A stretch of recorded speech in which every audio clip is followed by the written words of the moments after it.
नमस्कार. जय आदिवासी, जय सेवा, जय जोहार. मी विनोद कुमरे.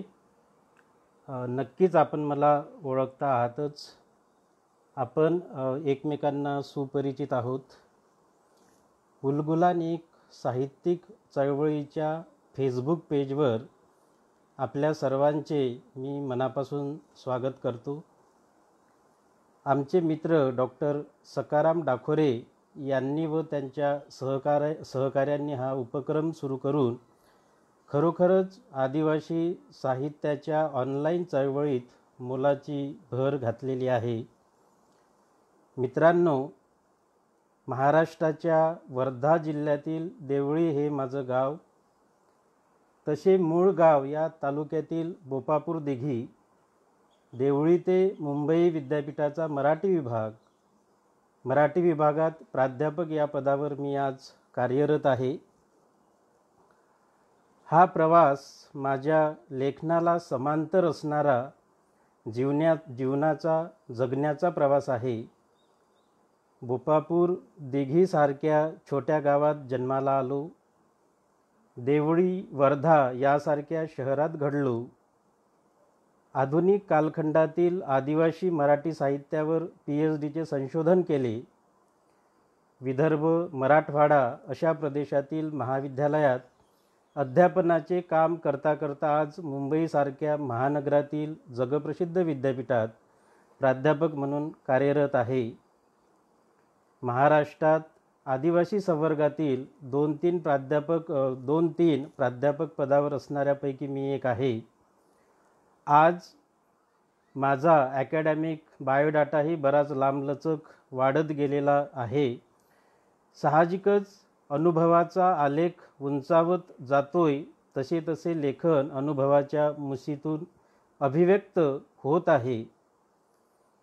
आदिवासी साहित्याच्या परिप्रेक्ष्यात माझे लेखन असा विषय आयोजकांनी मला दिलेला आहे. आजच्या घडीला आगाजा हा आदिवासी कवितांचा संग्रह, कोयतूर ही आदिवासी गोंड जीवनावरील कादंबरी प्रकाशित असून येत्या काही दिवसात मुलक्करम व परसापेन कोसोडूम ही नवी कादंबरी लवकरच प्रकाशित होणार आहे. आज आदिवासी साहित्य अभिव्यक्तीच्या परिप्रेक्ष्यात आपण या लेखन प्रवासाची चर्चा करणार आहोतच. मित्रांनो, सद्य परिस्थितीचा विचार करता जग एका प्राकृतिक स्थित्यांतरातून आज वाटचाल करीत आहे असे वाटते.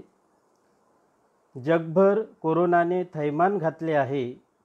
कोरोना विषाणूचे संकट कृत्रिम असेल किंवा नैसर्गिक असेल, पण आज या संकटामुळे एकूणच जागतिक पातळीवर व देश पातळीवर मानवी समाजाचा चेहरामोहरा बदलत आहे असे म्हटल्यास अतिशयोक्ती ठरणार नाही. कारण यामुळे माणसाच्या सामाजिक व कौटुंबिक जीवनातील नातेसंबंधातही मोठी गुंतागुंत निर्माण झाली आहे. कोरोना विषाणूच्या भीतीमुळे रस्त्यावर आलेले कामगारांचे लोंढे, त्यांची झालेली ससेहोलपट, कौटुंबिक हिंसाचार, जगण्याची अशाश्वती, भुकेचे कारुण्य, मृत्यूच्या भयाचे सावट, राजकारणातील बजबजपुरी या सर्वातून घडणारे मानसिक ताणतणाव यांनी सामाजिक जीवन आज पिळवटून निघत आहे. आज जग प्रगतीच्या एका विशिष्ट टप्प्यावर पोहोचले आहेत. ज्ञान, तंत्रज्ञान आणि विज्ञान यांनी एक उंची गाठली आहे. तंत्रज्ञानाच्या साधारणपणे 4थ्या जनरेशनमध्ये आज आपण आहोत असं वगैरे आपण सांगत बोलत असतो.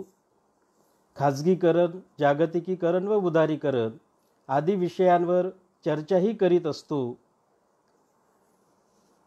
या अनुषंगानेच मेक इन इंडिया, निवडणुकीतील EVM मशीन वगैरे विषय आतापर्यंत आपण चर्चेत आणत होतो.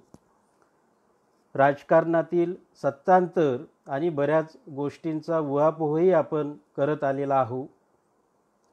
आतापर्यंत आपण बऱ्याच संघटनांची बांधणी केली, न्याय अन्यायाच्या विरोधात जोरदार निदर्शनं केली, मोर्चे काढले, मोर्चांवर लाठीचार्ज वगैरे झाला, काही लोकांना तुरुंगात डांबले गेले. स्वातंत्र्यानंतरच्या 70 वर्षात बऱ्याच गोष्टी घडत आहेत. बऱ्याच विकासाच्या योजना आल्या. त्यांनी आदिवासी विकासाचा डाटा तयार केला. विकास कामावर वारेमाप खर्चही झाला. इत्यादी इत्यादी गोष्टीचा लेखाजोगा आपल्याकडे नक्कीच आहे. आणि या परिप्रेक्षात अलीकडचे आदिवासी साहित्याची वेगवेगळ्या बोली व भाषांमधून निर्मिती आणि अभिव्यक्ती घडत आहे, होत आहे. जेथे आदिवासी तेथे औद्योगिकीकरण, आदिवासी तेथे धरण आणि आदिवासींचे त्याच बऱ्याच अंशी मरण. हजारो वर्ष आदिवासींनी जपलेली जंगले आज कापली गेलेली आहेत, तोडली गेलेली आहेत.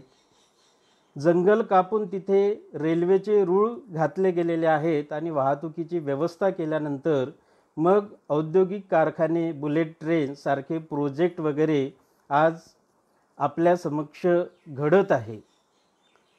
जल, जमीन, जंगल आणि शेतीतील कच्चा माल यांचा उपयोग जास्तीत जास्त कुठल्या वर्गाच्या हिताच्या दृष्टीने होत आहे किंवा त्याबाबतची धोरणे राबविली जात आहे, हे तुम्ही सर्व जाणकार जाणता आहातच. त्याबाबत काही वेगळे सांगण्याची आवश्यकता वाटत नाही. आदिवासी जीवनाबाबत बोलताना नेहमी एक लोककथा सांगितली जाते. बामणाच्या जन्मात जाशी तर लिखून लिखून मरशी. बामणाच्या जन्मात जाशी तर लिखून लिखून मरशी. वाण्याच्या जन्मात जाशी तर तोलून तोलून मरशी.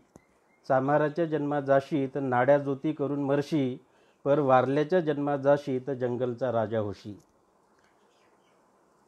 या लोककथेप्रमाणे आदिवासींचे ज्या काही जीवन जाणीवा आहे, जगण्याच्या जाणीवा आहे, तर त्या आज आपल्याला त्यांच्या समाज जीवनामध्ये असलेल्या आपल्याला आढळून येते.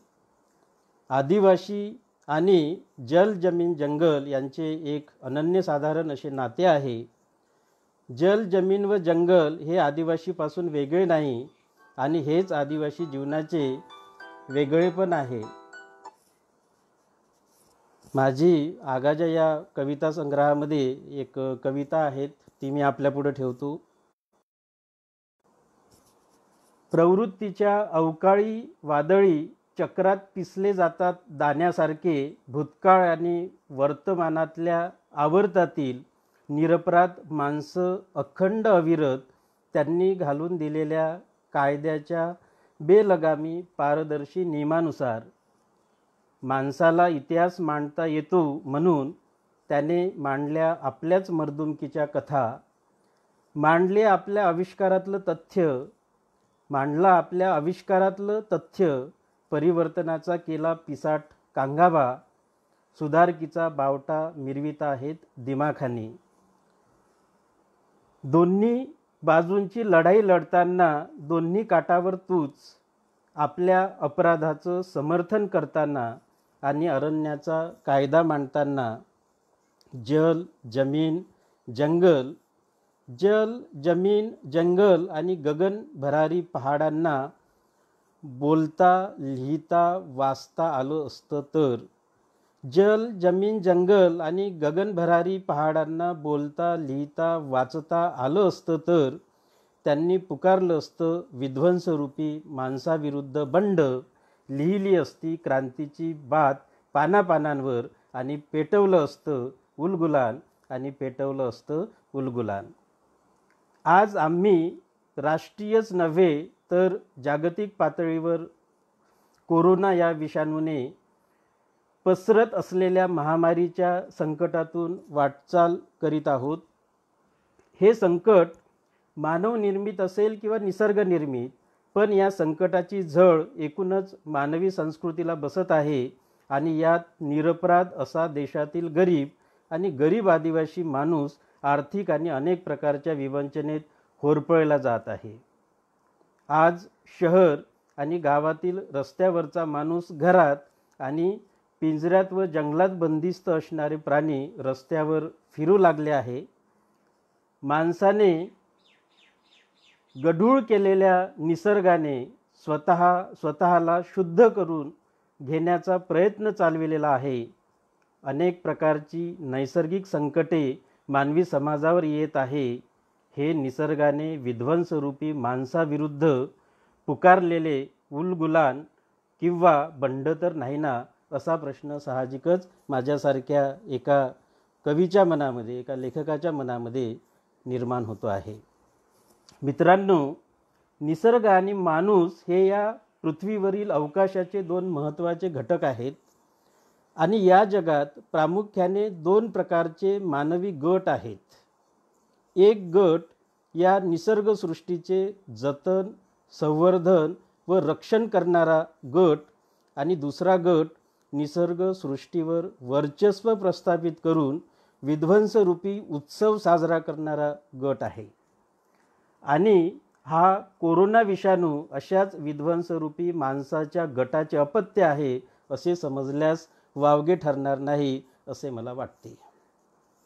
असो, अशा सर्व अशाश्वत स्थित्यांतराच्या काळातही आपण वाङ्मयीन चर्चेसाठी एकत्र आलो आहोत. ही एक मानवी समाजासाठी शाश्वत आणि जमेची बाजू आहे असा मला विश्वास आहे.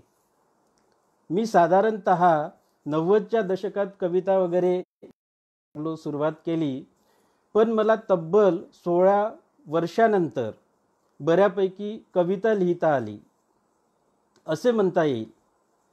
2013च्या ऑक्टोबर, नोव्हेंबर व डिसेंबर महिन्यात अचानक माझ्या कवितेचा आशय, अभिव्यक्ती आणि रूपबंध यात कमालीचा बदल झाला आणि मी आगाजातील कविता भराभर लिहून काढल्या. जी कविता लेखनाची गोष्ट 16 वर्षे मला जमली नाही, ती गोष्ट 3 महिन्यात खऱ्या अर्थाने साधली असे म्हणण्याला वाव आहे. आजही मी जेव्हा 16 वर्षात लिहिलेल्या कवितांचा विचार करतो तेव्हा त्या आपणच लिहिल्या का असाही प्रश्न मला कधीकधी पडतो. मी अजूनही या काळातील कवितांच्या वह्या जपून ठेवलेल्या आहेत. खरं म्हणजे आगाजा कविता संग्रह प्रकाशित झाला ते माझे एक मित्र श्रीधर नांदेडकर यांच्यामुळे. त्यांनी एकदा मला विचारलं काय सुरू आहे, तर मी म्हणालो कविता लिहून झाल्या. ते म्हणाले पाठवा वाचायला. एक दिवस मी त्यांना कविता पाठवल्या आणि एक दिवस मराठी व हिंदीतील कवी आणि कवितेचे समीक्षक चंद्रकांत पाटील यांचा मला फोन आला. ते फोनवर म्हणाले की लोकवाङ्मय गृह या प्रकाशनाची आरंभ कविता ही मालिका सुरू आहे. या मालिकेत चांगलं लिहिणाऱ्या कवींचे कविता संग्रह प्रशासनाकडून प्रकाशित केले जात आहे आणि तुमची परवानगी असेल तर या मालिकेने तुमचा कविता संग्रह प्रकाशित करण्यासाठी निवडलेला आहे आणि लोकवाङ्मय गृह तो प्रकाशित करणार आहेत. मला खरंच आनंद वाटला की लोकवाङ्मय गृहासारखं प्रतिष्ठित प्रकाशन माझ्या कविता प्रकाशित करते आहे आणि नंतर लोकवाङ्मय गृहाकडून माझा कविता संग्रह प्रकाशित झाला. साहजिकच मी कविता प्रकाशित करण्याविषयी नेहमी उदासीन असणारा माणूस आहे. याबाबत बऱ्याच मित्रांची तक्रारही आहे. म्हणजे आतापर्यंत जवळपास 7-8 पुस्तकं माझे लिहिलेले आहेत, पण अवघे 2 पुस्तकं प्रकाशित झालेले आहेत. आदरणीय पाटील सरांनी या संग्रहाचे सर्व सोपस्कार केले. या संग्रहाचे त्यांनीच ब्लर्ब लिहिले आणि त्या ब्लर्बमध्ये त्यांनी अतिशय महत्त्वाचा असा आदिवासी एकूणच जीवन जाणीवांच्या किंवा वाङ्मयीन जाणीवांच्या अनुषंगाने जी एक नोंद लिहिली ती मला या क्षणी खूप महत्त्वाची वाटते. ती मी आपल्यापुढे ठेवतो. ते त्या ब्लर्बमध्ये असं म्हणतात, आदिवासी कविता विस्थापितांच्या वेदनेची कविता आहे. आदिवासी कविता विस्थापितांच्या वेदनेची कविता आहे. निसर्ग हा तिचा आत्मा आहे. आपण निसर्गावर विजय मिळविणारे नायक नसून निसर्ग आपलाच एक अतूट भाग आहे अशी तिची धारणा आहे.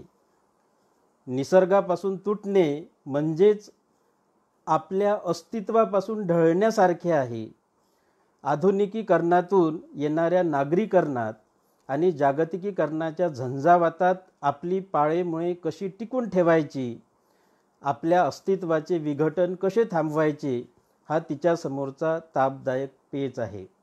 हे आगाजातील कवितेच्या अनुषंगानं त्यांनी त्यांचं मत मांडलं, टिपण मांडलं, एकूण कवितेचा सार स्पष्ट केला. परंतु मला असं वाटतं की हे फक्त आगाजातल्या कवितेच्या संदर्भातच नाही आहे, तर नव्वदोत्तरी 90च्या काळानंतर जे जे आदिवासी कवी कविता लिहायला लागले किंवा कथाकार कथा लिहायला लागले, कादंबरीकार कादंबरी लिहायला लागले, तर त्या सर्वांची भूमिका ही ह्याच प्रकारची आहे.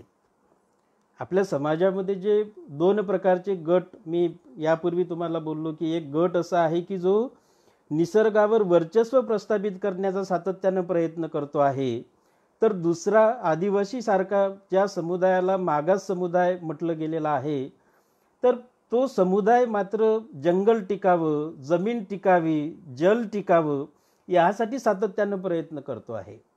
म्हणजे पूर्वीच्या काळी असं म्हटलं जात होतं की जर पृथ्वी टिकली तर या पृथ्वीवरचा आदिवासी टिकेल. परंतु आज मात्र एक उलट गोष्ट घडते आहे. आज अभ्यासकांनी हे मान्य केलं की जर आदिवासी टिकला तर पृथ्वी टिकणार आहे. एवढं जल, जमीन, जंगल आणि एकूणच निसर्गाची जी काही भूमिका आहे, तर ती आदिवासींच्या सामाजिक जीवनामध्ये, त्याच्या वाङ्मयीन मूल्य जाणीवांमध्ये एवढ्या ती खोलवर रुजलेली आहे की त्याच्याशिवाय आपल्याला आदिवासी जीवनाची किंवा आदिवासी साहित्याची कल्पनाच करता येत नाही. मला वाटते की ही आदिवासी कवितेबाबतच नाही, तर एकूण आदिवासी समाज जीवनातील व साहित्य निर्मितीबाबतची भूमिका ती मला महत्त्वाची वाटते आहे. साधारणपणे 70च्या दशकानंतर महाराष्ट्रामध्ये आदिवासींची मराठी कविता उदयाला आली. ती वेगवेगळ्या वृत्तपत्रामधून, मासिकामधून ती लिहिली जाऊ लागली.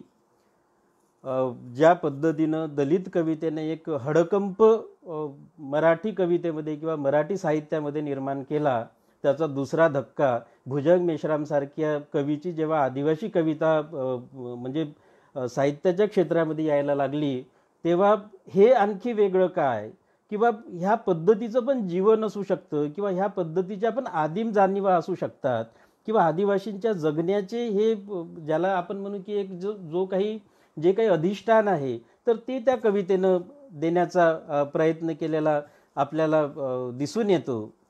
हे जे काही दशक आहे, तर या दशकामध्ये फुले आंबेडकरी मार्क्स विचारधारेतून मराठी कवितेमध्ये अनेक प्रवाह उदयास आलेले आपल्याला आढळून येतात. आदिम परंपरा, जीवन जाणीवा आणि आपल्या सांस्कृतिक परिप्रेक्ष्याला मध्यवर्ती ठेवून आपल्या शोषणाला, दुःखाला वाचा फोडण्यासाठी आदिवासींची मराठी कविता साहित्य विश्वामध्ये दाखल झाली. आदिवासी समीक्षक आपल्या या काव्यलेखनाला स्वतंत्र मानत असले तरी मराठी कवितेच्या परिप्रेक्ष्यात आदिवासी मराठी काव्यलेखनाचा एक प्रवाह म्हणून होणारा जो विचार आहे, तो तांत्रिक आणि तात्विकदृष्ट्या संयुक्तिक वाटतो, असं मला एक अभ्यासक म्हणून वाटते आहे. तर दुसऱ्या बाजूने जेव्हा आम्ही विचार करतो, म्हणजे आदिवासी माणूस जेव्हा असं म्हणतो की बाबा आमचं साहित्य काही कुठल्या साहित्याचा प्रभाव नाही आहे, किंवा आमचं समाज जीवन हा काही कुठल्या समाज जीवनाचा बायपास असलेला प्रवाह नाही आहे. जर आपण मुळात बघायला गेलो तर आदिवासी जीवन हाच मुख्य प्रवाह आहे आणि आदिवासी साहित्य हाच सगळ्या जगातील साहित्याच्या मूल स्रोत आहे. हे विधान मी अगदी जबाबदारपणे एक अभ्यासक म्हणून तुमच्यासमोर करू शकतो आणि त्याची हजारो उदाहरणं किंवा त्याच्या मागचं जे काही लॉजिक असेल तर ते मी तुमच्या पुढं ठेवू शकतो. काही मोजके लोकगीतं जर आपण लक्षात घेतले किंवा काही कथा जर आपण बघितल्या तर आपल्या असं लक्षात येईल की या कथेचे संदर्भ शेकडो वर्षापूर्वीचे आहे, नव्हे हजारो वर्षापूर्वीचे आहे, नव्हे तर करोडो वर्षांपूर्वीचे आहे. एक लोकगीताचा मी संदर्भ तुमच्या पुढे ठेवू इच्छितो. ते लोकगीत असं आहे की झरझर नर मादाल वातारू, गोंडी पाटा किंवा गोंडी लोकगीत ज्याला म्हणतात त्यातलं हे लोकगीत आहे. झरझर नर मादाल वातारू, कोया वंशीन जीवदान सितारू. नर मादाल म्हणजे नर्मदा नदी. नर्मदा नदी जिथे झरझर प्रवास करते, कोया वंशीन जीवदान सितारू, कोया वंशीय लोकांना ती जीवदान प्राप्त करते. जर कोयतूर गोंड लोकांची ही लोककथा आहे, हे लोकगीत आहे, जर ती आपण लक्षात घेतली तर नर्मदा नदीचा उगम कुठल्या काळात झाला हा एक संदर्भ तिथं येतो. आणि या नर्मदा नदीच्या काठाकाठाने म्हणजे तीरावरती किंवा त्याच्या आसपास सुपीक प्रदेशामध्ये हे कोयावंशीय लोक जे आहेत, आदिवासी जमात आहेत, ज्या जमातीला आज जी आदिवासी जमात आज गोंड म्हणून आपल्याला माहिती आहेत किंवा आपण त्या जमातीशी ती जमात आपल्याला प्रचलित आहे. तर कोयावंशीय म्हणजे कोया म्हणजे गुफेमध्ये जी संस्कृती उदयाला आली त्या संस्कृतीचे लोक म्हणजे कोयतूर लोक. कोय म्हणजे गुफा आणि त्या गुफेत जन्माला येणारे लोक ते कोयतूर. साहजिकच धरतीचे पुत्र, गुफेचे पुत्र असा तो एक संदर्भ आहे. आणि जर तुम्ही जगभर बघितलं म्हणजे तुम्ही कुठेही जा, अमेरिकेत जा, भारतात बघा, तर आपल्याकडे ज्या गुफा आहेत तर त्या काही अगदी छोट्या नाही आहेत. तर जर तुम्ही अमेरिकेमध्ये जरी बघितलं तर त्या गुफेमध्ये शहराच्या शहरं वसलेली आहेत. आणि भारतामध्ये पण अशा पद्धतीच्या मोठमोठ्या गुफा असण्याची शक्यता नाकारता येत नाही. तुम्ही जर एक अभ्यास केला भूगोलाचा तर बरेच संदर्भ तुम्हाला सापडतील. तर आपल्याकडे आत्ताचं जी मानवी संस्कृती आहे तर त्याच्यापूर्वी कुठली आदिवासी संस्कृती होती का? कोयतूर संस्कृतीचा जो संदर्भ या लोकगीतामध्ये आला, जर नर्मदा नदीचा जर संदर्भ आपण बघितला तर ही नर्मदा नदी अमरकोट पर्वत म्हणजे आत्ताचा जो अमरकंटक पर्वत आहे तर त्या पर्वतातून ती उदयाला आलेली आहे. या अमरकंटक पर्वतावरती या कोयतूर लोकांचा जो मूळ पूर्वज आहे, पोय, परसापेन आणि सई लांगरा, आणि त्यांच्यापासून जन्माला आलेले रावेन पेरियार आणि सुकमा पेरियार, आणि त्याच्यानंतर मग या कोयतूर वंशाचा विकास झाला अशी ही कथा आहे. जर या लोकगीताचा आपण विचार केला, झरझर नर मादाल वातारू, कोया वंशीन जीवदान सितारू, हा संदर्भ अमरकंटक पर्वताचा आहे, हा संदर्भ गोंडवाना लँडचा आहे, कोयामुरी द्वीपाचा आहे. आणि ह्या लोकगीताचा जर कालखंड आपण लक्षात घ्यायला गेलो तर जवळपास 18 करोड 13 लाख वर्षापूर्वीचे संदर्भ या लोकगीताला आहे.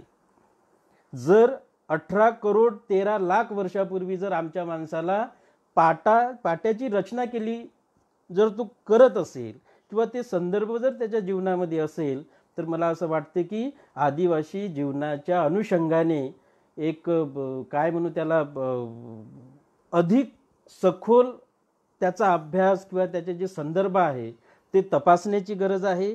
त्या दृष्टीनं अभ्यासाचा एक नवा दृष्टिकोन पुढे आणण्याची गरज आहे. संयुग खंडाना गोंडवना अशी आमच्या या लोकगीतामध्ये ज्या 5 खंडावरती आमच्या आदिवासी समुदायाचं राज्य होतं तर त्या आदिवासी समुदायाच्या राज्याचा एक राजकीय संदर्भ या लोकगीतामध्ये येताना आपल्याला दिसतो. सिंधू संस्कृतीमध्ये जी चित्रलिपी त्या ठिकाणी मिळाली त्या चित्रलिपीचं जेव्हा वाचन झालं त्यातलं एक वाक्य मी तुम्हाला सांगतो. मेगा माडा परांदी ईर मुठवा पोय मुरापोय आन आल, म्हणजे त्यांचा जो पूर्वज मुखिया होता तर त्या मुखियाच्या संदर्भानं हा आमचा आद्य पुरखा आहे किंवा मुखिया आहे. तर अशा पद्धतीचा संदर्भ ते जे चित्र आहेत किंवा ती जी लिपी आहे तर त्या लिपीमधून आमचे जे अभ्यासक आहेत डॉक्टर मोतीरावन कंगाली तर त्यांनी तो सांगितलेला आहे. मला असं वाटतं की आदिवासी जीवनाच्या अनुषंगाने किंवा त्याच्या संदर्भानं एक वेगळ्या पद्धतीची जी काही मांडणी आहे तर ती पुढे येणं गरजेची आहे. आतापर्यंत जे आदिवासी साहित्य लिहिलं गेलं तर ते आदिवासी साहित्य हे ज्याला आपण म्हणू की 2%ही अजून आदिवासी जीवन आमचं मांडलं गेलेलं नाही. आमच्या आदिवासी जीवनाचे सामाजिक संदर्भ, सांस्कृतिक संदर्भ, कलात्मक संदर्भ, राजकीय जीवनाचे संदर्भ किंवा आमचं एकूणच हा जो काही हे जे काही भूतकाळाचं जगणं आहे, जीवन आहे की जे आजही आम्हाला प्रेरणादायी आहे, तर ते अजूनही 2% आमच्या साहित्यामध्ये आलेलं नाही आहे. तर तो खूप मोठा आणखी एक पट साहित्याच्या दृष्टीनं येणे बाकी आहे. भविष्य काळामध्ये तो नक्की येईल असा मला विश्वास आहे. गोष्ट आपण कवितेची करतोय तर त्याच्या काही एक नोंदी आपण पुन्हा लक्षात घेऊया. आज आदिवासी कविता साधारणपणे 3ऱ्या पिढीमध्ये पोहोचलेली आहे. नवोदोत्तरी मराठी कवितेत आदिवासी कवितेने आपले वेगळे अस्तित्व निर्माण केले होते.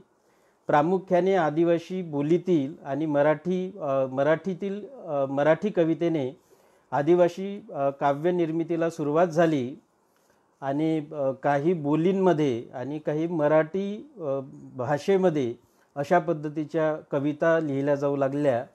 सुरुवातीच्या काळामध्ये कवी भुजंग मेश्राम, वाहरूदादा सोनवणे, व्यंकटेश आत्राम, चामूलाल राठवा, बाळ तिरणकर, उत्तम धोंगडे, विनायकराव तुमराम, माधवजी सरकुंडे, प्रभू राजगडकर, उषा किरणताई आत्राम, संगजा मेश्राम, विठ्ठल सिंहजी धुर्वे, विनोद कुमार उईके, वामन शेळमाके, पुरुषोत्तम शेळमाके, पी.डी. आत्राम, लसू राजगडकर, दशरथजी मडावी, दामोदर युपाते, सुभाष आडे, सुरेश धनवे, अमित गिरटकर, सोपान सुरकुले, एस.टी. मडावी, रवी कुरसंगे, गोविंद गायकी, दादाराव डोलारकर, गोविंद गारे, कवडू आत्राम, पुरुषोत्तम कुंबरे अशी मोठी लांबलचक अशी यादी आहेत पहिल्या पिढीतील कवींची. यांच्यापैकी भुजंग मेश्राम आहेत, प्रभूजी राजगडकर आहे, उषा किरणताई आत्राम आहे. यांचे कविता संग्रह प्रकाशित झालेले आहेत. कुसुमताई आलाम आहेत, यांचे कविता संग्रह प्रकाशित झालेले आहे. माधवजी सरकुंडे आहेत आणि अलीकडच्या लिहिणारे आणखी बरेच कवी आहेत. म्हणजे जर एकूण आपण कविता संग्रहाची जर संख्या लक्षात घेतली तर आज किमान 150 ते पावणे 200 असे कविता संग्रह आपल्याला आदिवासी कवितेमध्ये दिसून येतात.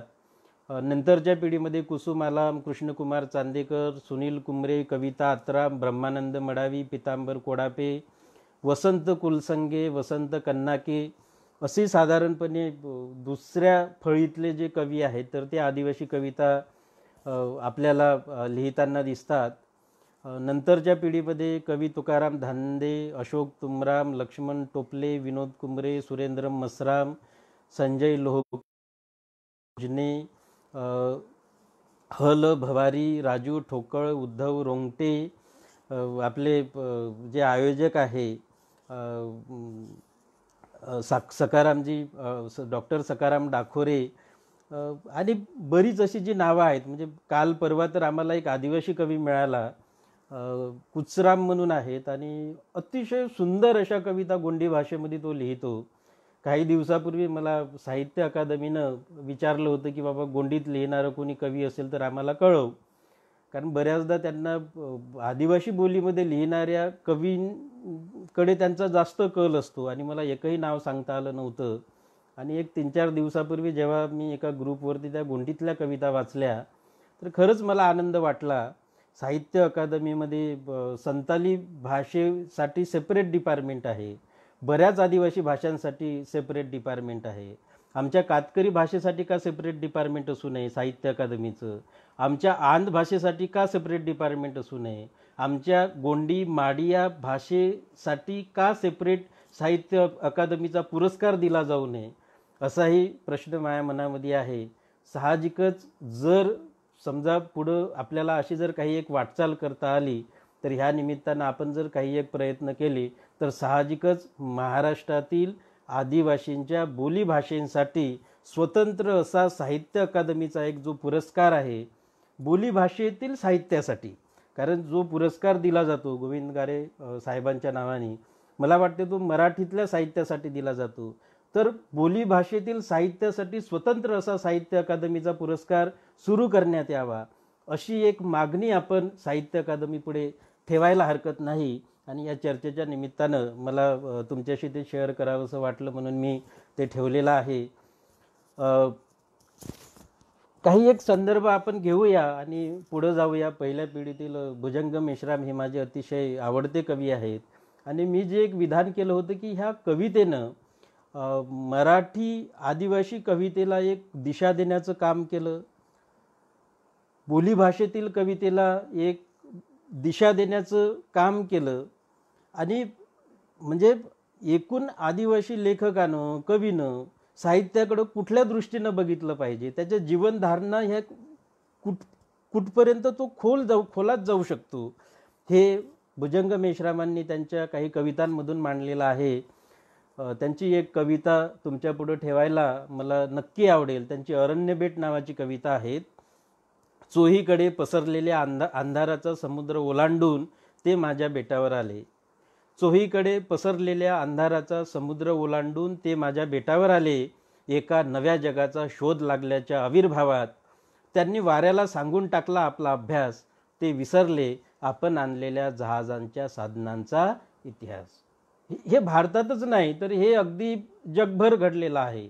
तुम्ही अमेरिकेत जा, तुम्ही आफ्रिकेत जा, आपल्याला अमेरिकेचा इतिहास हा कोलंबसाचा सांगितला जातो, पण कोलंबसाच्या पूर्वी तिथं ज्या आदिम जमाती होत्या त्यांचं काय झालं, त्यांचं स्वतःचं राज्य होतं, त्यांची स्वतःची व्यवस्था होती, त्या व्यवस्थेचं काय झालं ह्या इतिहासावर मात्र जग बोलत नाही.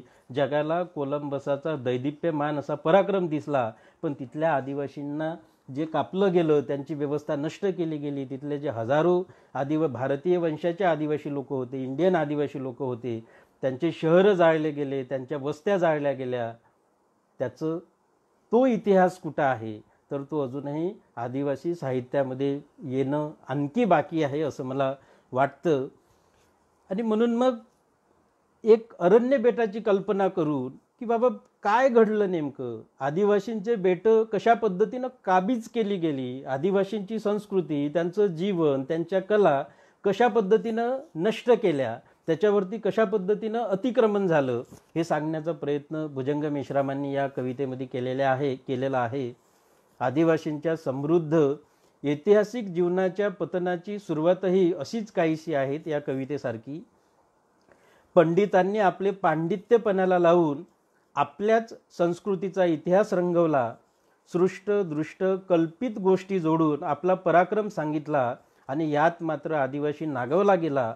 व्यवस्थेने आपला हेका करोडो वर्षे चालविला आणि तो खराही ठरविला. पुन्हा आज व्यवस्था आदिवासींच्या दुःखावर व उद्ध्वस्त जीवनावर भाष्य करू लागली आहे. अलिप्तपणे आपले जीवन जगणाऱ्या आदिवासींच्या जीवनात ढवळाढवळ करू लागली आहे. आधुनिक काळातल्या फोपावणाऱ्या प्रदर्शन संस्कृतीने व्यवस्थेच्या दिखाऊ वृत्तीला मोठाच हातभार लावला. आदिवासींचे अर्धनग्न चित्र काढून त्यांची प्रदर्शने मांडणे ही फॅशन होऊ लागली. आदिवासी माणूस वास्तव जीवनापासून ते कलात्मक जीवनापर्यंत प्रदर्शनाचा आकर्षण बिंदू ठरू लागला. प्रदर्शन भरविणारे श्रीमंत होऊ लागले, पण आदिवासी मात्र जैसे थे. आदिवासींना व्यवस्थेने कलात्मक पातळीवर स्वीकारले, पण वास्तव जीवनात मात्र त्याची उपेक्षा केलेली आहे. लोकशाही आली आपल्यासोबत स्वातंत्र्य, समता, बंधुत्वाची मूल्ये घेऊन, परंतु व्यवस्थेने ही मूल्ये स्वीकारताना त्याचे सोयीचे अर्थ घेतले.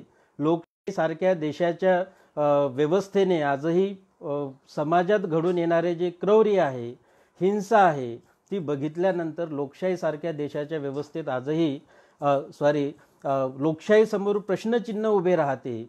स्वातंत्र्यानंतरही झारखंडसारख्या राज्यात स्वतःचे हक्क आणि स्वातंत्र्यासाठी लढणाऱ्या 6,000 आदिवासींची सरायकेला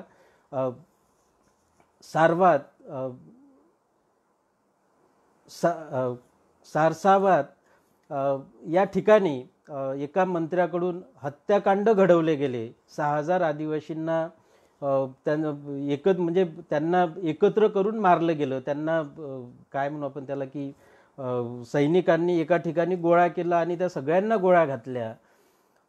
त्याच्यानंतर ओडिसासारखी एक कलिंग नगरातली जी घटना आहे की एका मोठ्या उद्योग समूहानं त्याच्या 13 गुंडाकडून आदिवासींची जमिनीसाठी हत्या केली आणि खारसावाचं जे हत्याकांड आहे ते सुद्धा आदिवासींच्या आदिवासींचं जंगल, जमीन आणि तिथलं पाणी ताब्यात घेण्यासाठी किंवा त्याच्यावरती अतिक्रमण करण्यासाठी हे केलेलं आहे. भुजंग मेश्रामांची आणखी एक कविता मला ती फार आवडते. ती ग्रँडफादर नावाची कविता आहे. जी कविता आदिम काळातल्या आदिवासी जीवनाचा संदर्भ आणि आधुनिक जीवनाचा संदर्भ याच्यामध्ये समन्वय साधणारी कविता आहेत. ते आले तेव्हा त्यांच्या हातात बायबल होते आणि आमच्या हातात जमीन. ते आले तेव्हा त्यांच्या हातात बायबल होते आणि आमच्या हातात जमीन. देवाजवळ काळा गोरा भेद नाही या प्रार्थना करून डोळे मिटून हरकलो. डोळे मिटले नकळत आशेनं उघडले डोळे तर त्यांच्या हातात जमीन होती आणि आमच्या हातात बायबल. भारतामध्ये जेव्हा इंग्रज आले तेव्हा इंग्रजांनी आदिवासींची जी काही जंगलं आहे तर ते जंगलं कशा पद्धतीनं ताब्यात घेतली आणि आदिवासीला जंगलातून कसं हुसकावून लावलं ह्याचं एक चित्र आणि आदिवासींवर होणारे जे धर्मांतर आहे तर ते मांडण्याचा प्रयत्न केलेला आहे.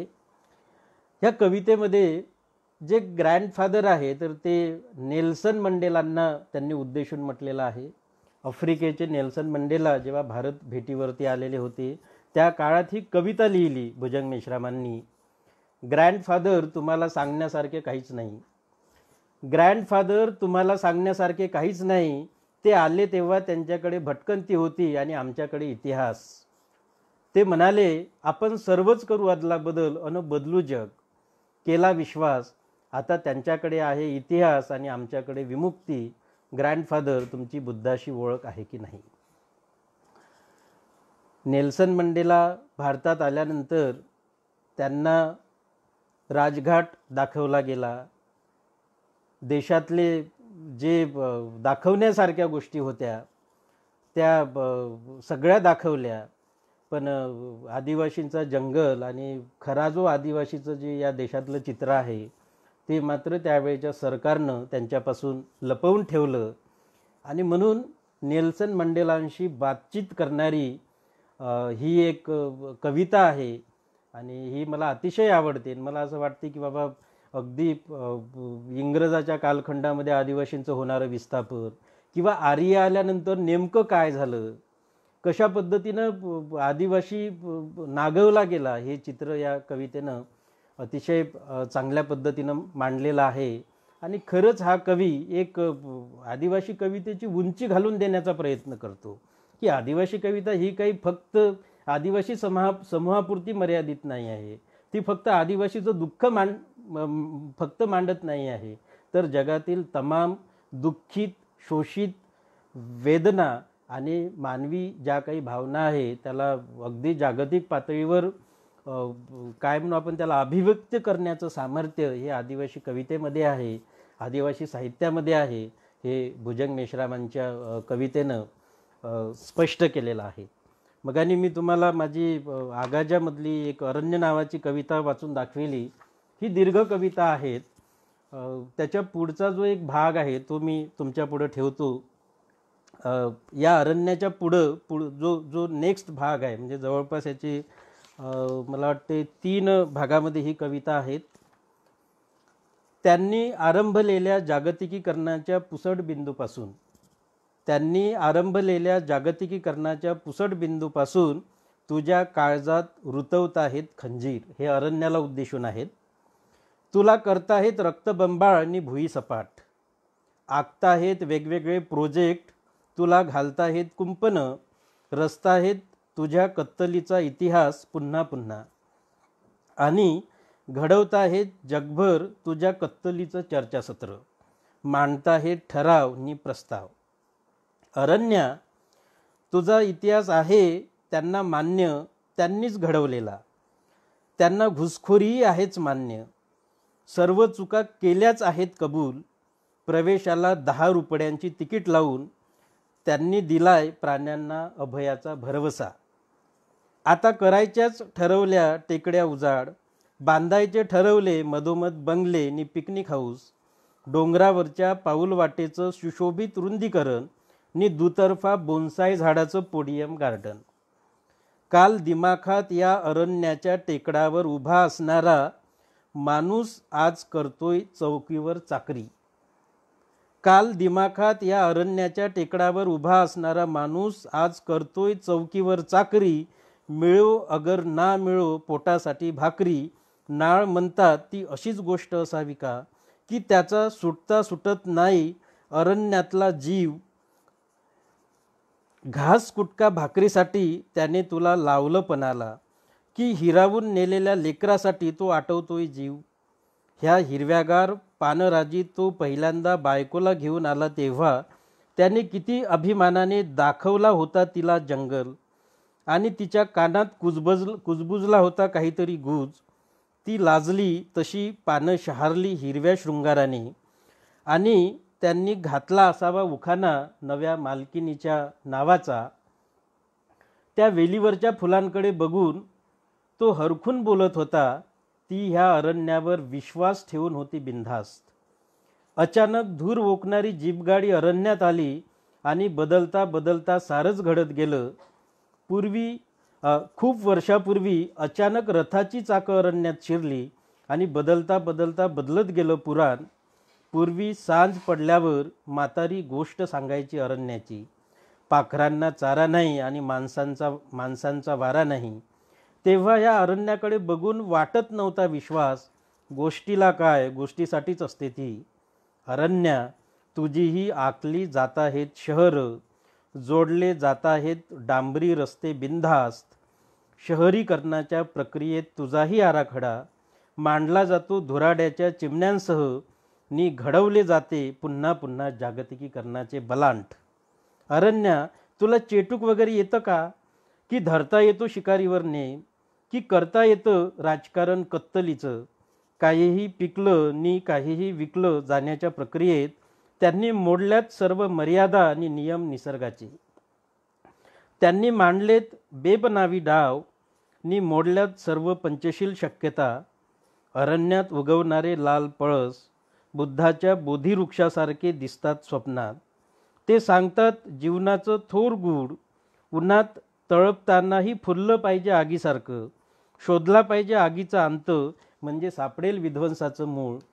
जे उपटता येईल मुळापासून आणि जळणाऱ्या जमिनीवर आदोर पेटवून पेरता येईल सशक्त नव्या हरित क्रांतीचे बीज. या अरण्य कवितेतला तिसरा पार्ट आहे. अरण्य असतंच सदा चोहू बाजूनं तुझ्या माझ्या समवेत. या भयभीत जगण्याला घेऊन वेढलेलं मी ओढला जातो गुरफटत जातो तुझ्या श्वासात. ग्लोबल सिटीच्या विरुद्ध लांब लांब परिघातून हिस्त्र श्वापदाच्या दिशेने किती ग्लोबल श्वापद घुसली तुझ्या सीमेत अरण्या. बिनदिक्कत बेटावर प्रोजेक्ट आखण्याच्या ईर्षेने तू मात्र शाश्वत वटवृक्षासारखा पिढ्यानपिढ्याच्या खोल मुळागत. गोल फिरत्या तबगडीतून कोण कोण बोलतंय तुझ्याशी चोरून नी गुंफत नेतं एका विराट शक्यतेची माळ. अरण्या तुझ्या साक्षीनं लिहिली गेली तेव्हा वनवासाची बात. पण एक एक महाकाव्य जन्माला आलो आगंतुक आशेतून नी अरण्यात सोडण्याची गोष्ट प्रिय झाली लोकात. एक एक अरण्य बेट तेव्हाही होतं गाफील आणि आजही घडतं त्याच्या पेशी मातीचं उत्खनन. तुझी बात असली की कशी रक्ताला चढते धार नी तुझ्या आख्यायिका पिढ्यानपिढ्या रानमाणसांसारख्या फुगलेल्या. अरण्यबेट शाश्वत नी ग्लोबल फंदीतही टिकलेलं. तेव्हाही होतंच बेटाबेटावर ग्लोबलायझेशन पसरलेलं. ओंजळभर धान्यासाठी रक्त सांडणारं. रक्ताच्या अभिषेकानं नाहून निघालेलं बेट. नवा शोध लागल्याच्या आविर्भावातला कोलंबस. आपल्या मर्दुमकीच्या बाता रंगवणारा अमेरिगो व्हेस्पिसी नी मृतांच्या टेकड्यांवर पसरत गेलं हे ग्लोबलायझेशन. कसं शोधणार आपल्या आतड्यांच्या घडलेल्या कत्तली. शेवटी घुसखोरांनी साधला दावा आणि देश. हे अरण्य बेट पसरलेलं बस्तर बिस्तर गडचिरोली किंवा झारखंड छत्तीसगड बावनगड गोंडवानाच्या पायथ्यात एक एक गड काबीज करणं किती मोठं ग्लोबलायझेशन. अरण्य म्हणजे अस्मिता. अरण्य म्हणजे पिढ्यानपिढ्याचा इतिहास. अरण्य म्हणजे लिंगोदेव. अरण्य म्हणजे जंगोदेवी. आणि अरण्यात दडलेत किती गडांच्या अस्मितेचे पायथे. अरण्या तुझ्या वेशीवर घडवली जाते पुराणांची कलाकुसर. कोणीतरी क्रौंच किंवा आदिम विवळतो सदा न कदा कुठल्या तरी असेंब्लीसाठी नाहीतर महाकाव्यासाठी वाढत जाते अजरामर लोकहौस. माणसासारखं हे अरण्य बेट बोलतंय झाडा पानातून, पाखरांशी मांडतंय जीवाशिवाचा खेळ. पाखरं उंडारतात किंवा उडतात कानाकोपऱ्यातून. अरण्याच्या कुशीवर विसंबून बिनदिक्कत नि अरण्यात घुसतो सावध शिकारी. हे अरण्य त्याच्या पुण्याईला साक्षी. पाखरांचा लाल चिखल सांडलाय ह्या अरण्यात. बेफिकीर मुर्दे पाखरांचे शिकाऱ्यांचे विखुरले या अरण्य बेटावर. हे अरण्य बेट पाखरांचं शिकाऱ्यांचं नि लाल चिखलात पसरलेलं हे ग्लोबलायझेशन. अरण्य बेट विश्वासानं म्हणालं, काळा गोरा भेद नाही माणसा पाखरांचा, पण यज्ञाच्या उठतात अरण्यभर ज्वाळा. कितीक जळून खाक होतात पाखरांच्या आयानी पाखरं. माणसंच माणसाशी खेळतात संस्कृतीचं युद्ध, भांडतात जोरजोरात आकाशातील काळे ढग. हे अरण्य बेट मेढ्यासारखं युगायुगाच्या जंगली संस्कृतीचं साक्षी नि त्याच्यावर पसरलेलं माणसाचं संशोधनी पेटंट. हे अरण्य बेटाचं महाकाव्य लिहिलं जातं बंदुकीच्या संगिनीवर. लाल चिखल लाल बावटा फुटतो पानापानातून आर्त आक्रोश. हे अरण्य बेट बदलतंय परिवर्तनाच्या चळवळीत. हे अरण्य बेट बदलतंय परिवर्तनाच्या चळवळीत. घडवत नेतं माणसाच्या प्रवृत्तीचं स्खलन. आता जंगलात माणसं कुठंच नाही शिल्लक. आता जंगलात माणसं कुठंच नाहीत शिल्लक. मोठी हेडलाईन, भूकबळी अथवा नक्षलबळी. महारोगासारखं पसरलेलं हे विचारांचं ग्लोबलायझेशन. महारोगासारखं पसरलेलं हे विचारांचं ग्लोबलायझेशन. अरण्य बेट सोसत राहतं किंवा आर्त किंकाळ्या पानापानावर पेरलेली अवकाळी सुरुंग फळं आणि परिवर्तनाच्या चळवळीत रापलेलं अरण्य बेट. मार्क्स जंगलात जाऊन बोलला, या अरण्य बेटावरही लिहिता येईल अक्षरओळी. मांडता येईल त्याच्याही उद्ध्वस्तपणाचा इतिहास. सांगता येईल माणसं जगातून हद्दपार झाल्याचं पुराण. करता येईल युद्ध पुंजीवादी विचारांशी. मोडता येईल बंदुकीच्या जोरावर नपुसक रूढी. पण अरण्य असू दे अभय जनावरांसाठी. गाव शहरांची झालीत जंगलं नि पुंजीवाद्यांची कुर्ण. पुन्हा एकदा होऊन जाऊ दे क्रांती जंगलापासून. गाव आणि जंगलात वसू दे समता बिमता आणि बंदूक पण असू दे साथीला. बंदुकीशिवाय नाही देव आणि धरम बिरम. जग झालं आता एक बाजारपेठ. बाजार सूत्र बाजार बसवे घुसखोर अट्टल. मात्र हे अरण्य बेट असू दे शाश्वत. बेटावरच्या माणसांनाही असू दे शाश्वत. त्याशिवाय कशी खेळता येणार क्रांती बिंतीची चळवळ. अरण्य बेट बापाच्या काळजीनं किंचाळतं कधी आपल्या आतड्यात साठलेल्या गोष्टींसाठी. कथा काव्यातून जगभर घडलेल्या कत्तलींची अभिव्यक्ती असू दे शाश्वत. अक्षर माणसा पाखरांसाठी. बेटा बेटाचा इतिहास एकमेकाला जोडून ते करतात आता ग्लोबल सुवर्ण महोत्सव साजरा. जंगल रडतं घनदाट अश्रूतून माणसा पाखरांसाठी. जर आपण एक जगभराचा जर इतिहास बघितला तर जगभर वसाहतवाद्यांनी किंवा ज्याला आपण पुंजीवादी म्हणू त्यांनी सगळ्यात महत्त्वाचं काय काम केलं असेल तर जगभरातली जी काही जंगलं आहे तर ती जगभरातली जंगलं संपवली. रेल्वेचं जाळं पसरवलं आणि त्यांची जी काही पुंजीवादी भूमिका आहे तर ती त्या माध्यमातून त्यांनी आपली जी आर्थिक स्थिती आहे तर ती अधिक बळकट केली. एक होमलँड नावाची कविता आहे तर ती पण मी आपल्या पुढे ठेवतो. पृथ्वीवर विखुरलेल्या बेटाबेटांवर मी शोधतोय होमलँड. पृथ्वीवर विखुरलेल्या बेटाबेटांवर मी शोधतोय होमलँड. त्याची तशी गरज नाही वाटत तरीही शोध निरंतर प्रवाहासारखा. उगमातून प्रवाहाकडे किंवा प्रवाहातून उगमाकडे नकळत घेऊन जातो एखाद्या संबद्ध प्रक्रियेसारखा. विस्थापन विश्लेषण आणि ऐतिहासिक तथ्य का कुणास ठाऊक पोखरून काढतात उद्ध्वस्तपणाच्या दिशेनं मनाला. आणि अटळ स्वत्वाच्या स्वाभिमानातून जन्माला येतो आग बोकणारा वादळी ड्रॅगन. जन्माच्या केंद्राभोवती निर्माण होतात अनेक वर्तुळं आणि त्यावरून मांडली जाते माणसांची ओळख. लढवल्या जातात कल्पना, पेटवली जातात वंशयुद्ध, वर्गसंघर्ष आणि लप्पेदार इतिहासाचं बीजारोपण. त्यांना करायचंच होतं पादाक्रांत हे अरण्य बेट. त्यांना करायचंच होतं पादाक्रांत हे अरण्य बेट, लढून झगडून किंवा विश्वासघात करून.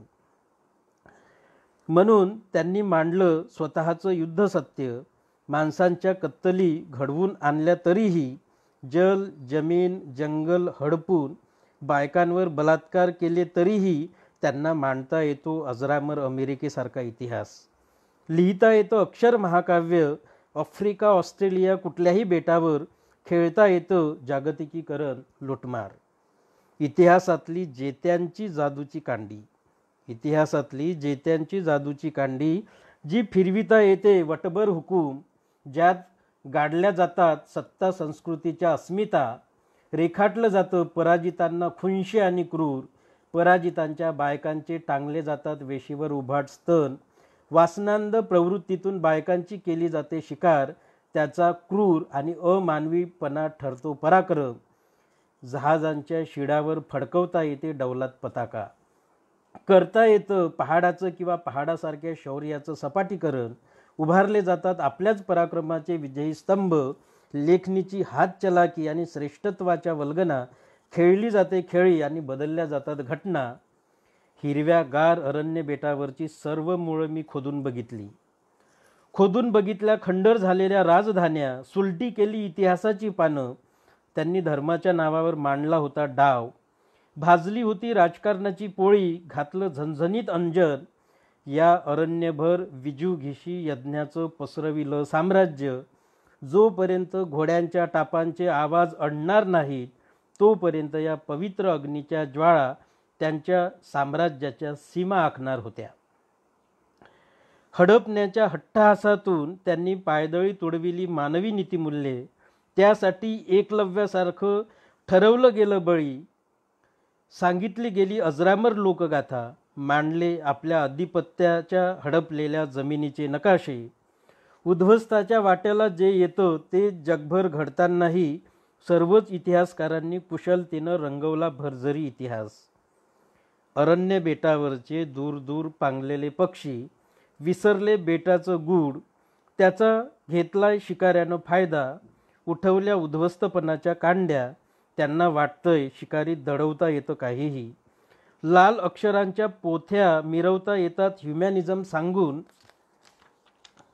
कारण ह्युमॅनिझम आणि अरण्याचा संबंधच जोडता येत नाही. अरण्यात प्राण्यांच्या अस्मितेची कथा आहेच प्रसिद्ध. ह्याचा एक दुसरा भाग आहे. पोटतिडकीनं बोलतात सर्वच तिच्याविषयी आवेगानं, मांडतात तिच्याविषयीचं उत्कट प्रेम. हरवलेल्या आईविषयी सांगावी गोष्ट तशी पोटतिडकीनं जागवतात सर्वदूर भावना आपल्या कवितेतून भाषणातून.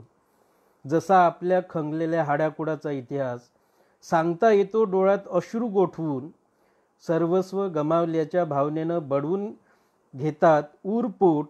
तिची जादुई माया जशी पसरली ज्याच्या त्याच्या मनात, रक्त नात्यातला जसा निर्मळ धारेचा झरा, शोध बोध असा अंतकरणातून मांडावा खरा. तिची गोष्ट सांगायचीच म्हटली तर अलगद तळहातावर पेलवता येईल तिचा भार. मायेनं राजवस्त्रातल्या गंजलेल्या मायेला गोंजारतात तशी सांगता येईल तिची अव्यक्त व्यथा.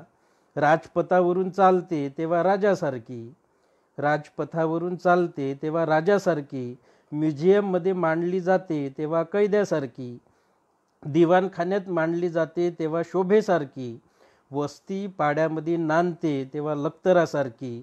आजच्या जागतिकीकरणातली कळसूत्री जी नाचवता येते व्यवस्थेला आपल्या तालावर, आपल्याच ढंगानं करता येतं पाहिजे तेव्हा वस्त्रहरण, आपल्याच अंगानं मांडता येतं आकलन.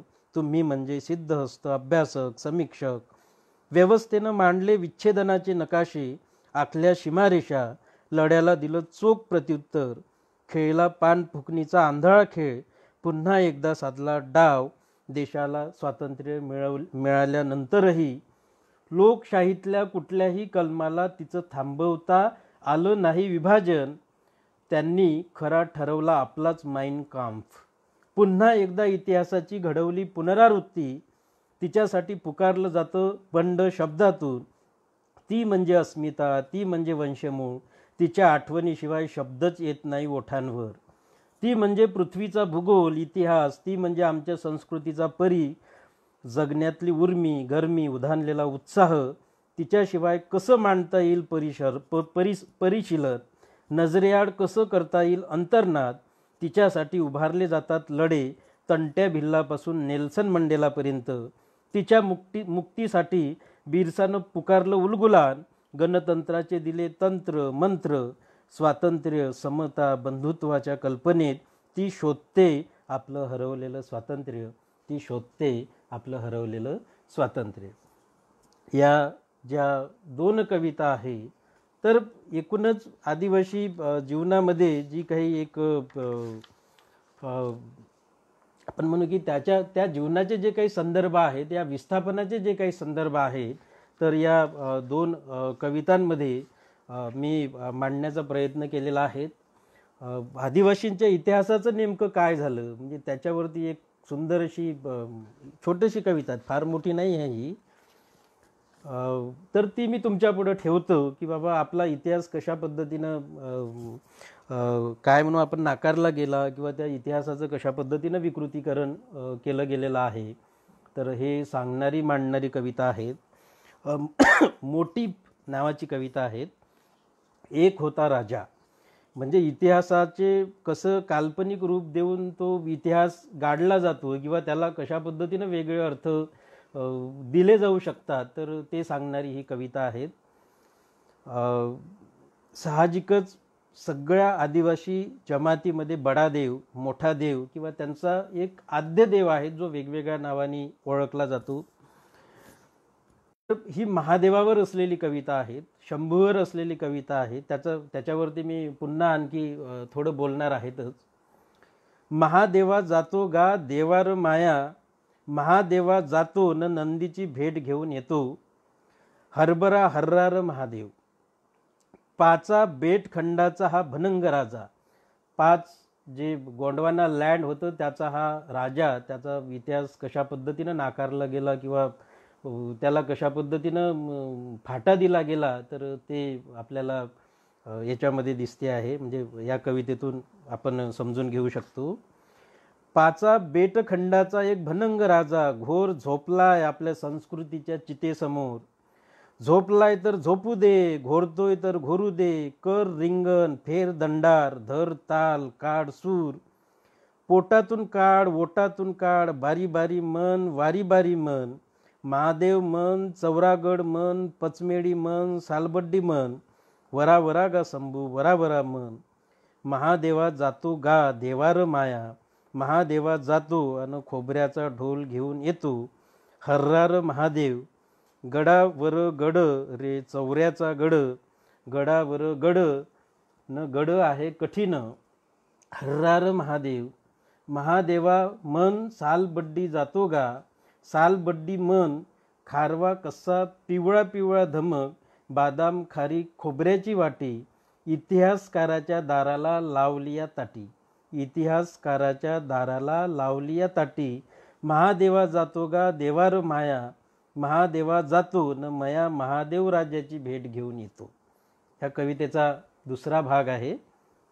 अथांग समुद्राच्या तळ गाठणाऱ्या लोकगोष्टीसारख्या त्याच्या पसरत गेल्या लोकगाथा या बेटापासून त्या बेटापर्यंत. त्याचंही झालंच आता ग्लोबलायझेशन. श्रद्धेनं त्याच्या अस्मितेवर वाहिली जातात बाजारातली फुलं. तो देवांच्याही पलीकडचा म्हणून वल्गना केल्या जातात